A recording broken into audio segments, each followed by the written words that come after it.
أعوذ بالله من الشيطان الرجيم بسم الله الرحمن الرحيم ثم عفونا عنكم من بعد ذلك لعلكم تشکرون۔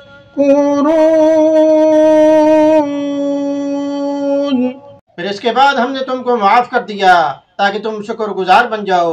تو واقعہ یہ ہے کہ فرعون جب غرق ہو گیا اور بنی اسرائیل مصر میں واپس آ کر رہنا شروع کر دیا تو انہوں نے پھر موسیٰ علیہ السلام سے کہا کہ اب ہم مطمئن ہیں، اب ہمیں کوئی شریعت چاہیے تاکہ ہم اس کے مطابق زندگی بسر کریں۔ تو موسیٰ علیہ السلام سے اللہ پاک نے یہ بات فرمائی، اللہ پاک نے حکم دیا کہ آپ کوئی طور پر آپ 40 دن عبادت کریں، تو اس کے بعد ہم آپ کو تورات دیں گے۔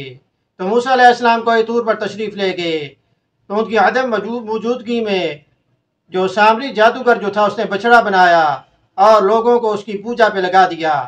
تو جب موسیٰ علیہ السلام واپس آئے تو انہوں نے دیکھا کہ قوم جو وہ شرک میں مبتلا ہے، تو انہوں نے پھر قوم والوں سے یہ کہا کہ اگر تم یہ چاہتے ہو کہ تمہاری توبہ قبول ہو تو اللہ پاک نے اس کا یہ طریقہ رکھا ہے کہ جن لوگوں نے شرک کیا ہے ان کو وہ لوگ قتل کریں گے جنہوں نے شرک نہیں کیا۔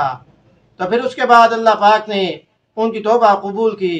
تو اس آیت میں اللہ پاک نے یہ بات فرمائی کہ پھر اس کے بعد ہم نے تمہیں معاف کر دیا تاکہ تم شکر گزار بن جاؤ۔